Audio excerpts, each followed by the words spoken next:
players will have the opportunity to immerse themselves in the world of the Shire by cooking mouth-watering recipes, exploring the nooks and crannies of Bywater, and building friendships and relationships with their fellow hobbits. That could mean tending your garden season by season, seeing what you can catch in Bywater Pool,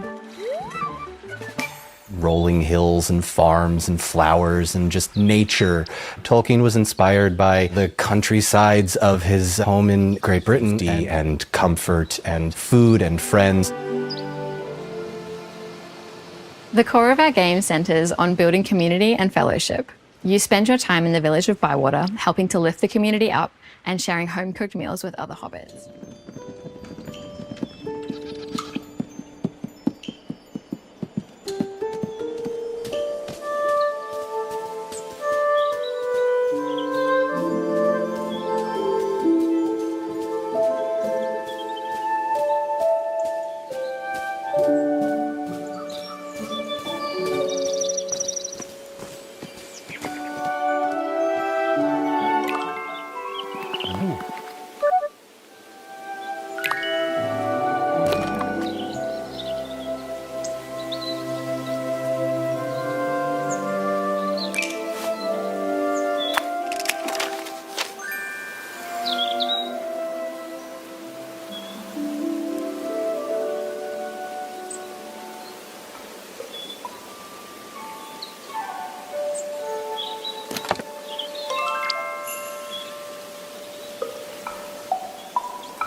Verdant and hilly home of the habitually hungry halflings who live in holes, albeit well-decorated ones, known as hobbits, then I've got good news for you. Tales of the Shire might make you very happy, regardless of whether or not you already play and enjoy the cozy genre. I played an all-too-brief 20 minutes or so, split across 2 save files. One from the beginning of the game after the character creation, and another from around halfway through.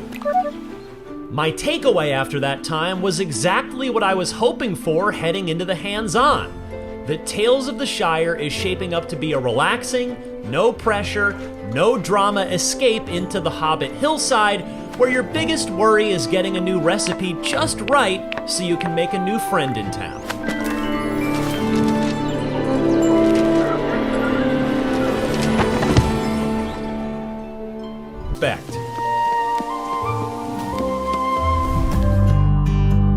I saw the basics of the cozy gameplay mechanics during my demo. Cooking, building relationships with your fellow hobbits, as well as both interior design and landscape architecture.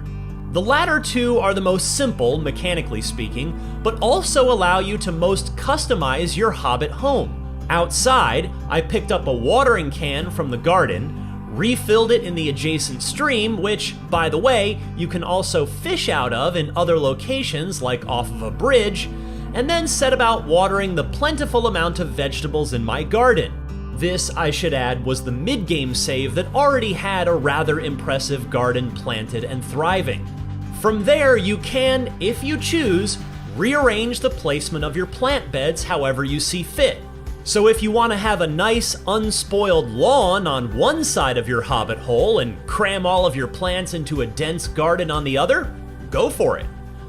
Inside the house, meanwhile, you can do the same micromanagey levels of home decoration. You can move rugs, tables, chairs, anything that isn't part of the foundation, really. Although even there, you've got options. You can choose the style of your walls, from wood patterns to wallpaper, but it goes deeper than that.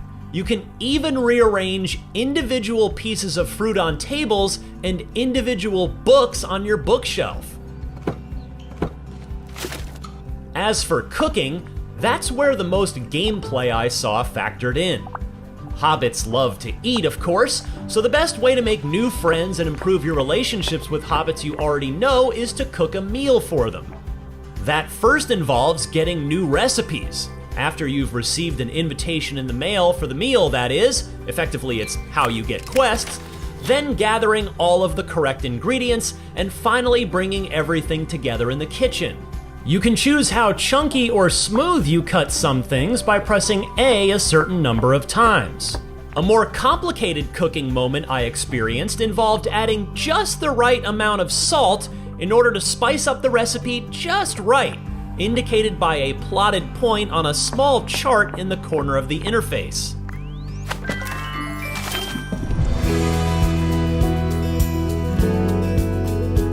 All in all, Tales of the Shire was exactly what I was hoping it would be. A zero-stakes, relaxing time spent in the Shire. This game is set after The Hobbit, but before The Lord of the Rings, so the scouring of the Shire is still far, far away. We're within a grid, and to be a really powerful tool for the player to be able to place anywhere they want and also change whatever they want.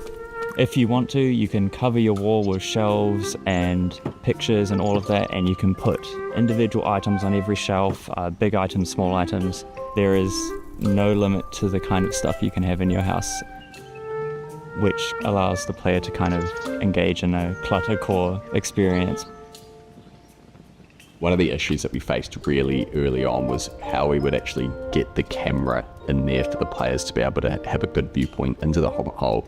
And so one of the very early ideas was taking this approach of almost like a doll's house that you could open up and you could sort of see the internals of the structure.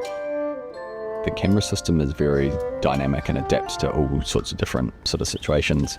When they go into the Hobbit hole, the camera sort of sticks very close to them and follows them through. When we go into the decoration mode, you can see that you get into this more of a cutaway sort of look, which is this dollhouse view. The end result looks straightforward and it sounds straightforward, but technically it was a very difficult sort of process. When you're designing your home, you get to sort of pick the vibe that you want. There's so many decorations and items to choose from. You can change the wallpaper, the floor, the skirting. But you can also mix it up as well and have something that feels more like specific rooms that have themes of their own. The furniture aspect was kind of cool. I got a lot of freedom. I was kind of told this hey, we need 5, 7 furniture sets. So I kind of had the luxury of going through and figuring out what they were. I wanted the player to be able to theme their room. So this is a musical theme. This was a scholar theme. So collecting books and scrolls. So you can really role play as Bilbo. There's just so many options and I'm so excited to see what people make. We're really focused on what the players will see on the screen. We wanted the imagery of the game to feel like it had been painted almost. We don't rely so much on a lot of the sort of modern rendering techniques of having very shiny objects and things. We really went for this painterly approach. We also have our wind system that all of our terrains and our grass and our trees can all read from, and so that they can all move in unison. And the idea is to create these vistas where even if you're standing still and you're just looking out, there's always this natural movement that comes through. And we get that through things like the wind, but there's also insects and birds, and there's all this just little touches of life that we've been able to scatter throughout. Very early on in the game's development, we knew that we had to start working on what kind of plants we want in the world. I looked at a bunch of flowers and plants and mushrooms and things from a lot of different seasons and parts of the world, like in forests or by grassy banks and things, and tried to get a nice collection of things that would work well with cooking and foraging and things like that. Some of them we have to see at lots of different stages of their life while we grow them in the garden. So they start from seedlings and then grow up a little bit, but they're still not ready. They grow a little bit more, they are ready. I got to put the pantry together. I got to hang up all the herbs and pile up all the tomatoes and things. So when you put a bunch of asparagus in there, you'll see it physically in your house. The birds are our navigation system in the game. On your map, you can say, I want to go over here. Or if there's a tail who says, go and find Farmer Cotton, the birds will know that you want to go to Farmer Cotton and they'll give you a path. And then on things like signposts or rocks or trees, the birds will land on them, and facing that direction, that's them telling you to go that way. So they'll fly in, sit on the signpost, and if there's like a right or a left arm, they'll sit on the left because they want you to go to the left. And the birds will just really discreetly tell you where to go. I did a lot of the implementation and setting up the bird system so that they knew where they could go and where they could direct the player. So I placed all of these points on this blue grid that the birds can kind of read to know where to go. Yeah. I'm hoping that the players, when they realise what the birds are doing for them, it will sort of embed them further into the world of Bywater and feel like, oh, this game knows that I don't want to be thinking about anything outside of the game itself. It's about, meeting new characters and making new friends, finding different ways to relax, whether it's fishing or tending a garden or decorating a house or just customising your personality in your Hobbit. We really hope that people will enjoy it. but also that they'll find a space there to represent themselves and to capture that dream of living a life in the Shire. Just kind of escaping from life out here in the real world.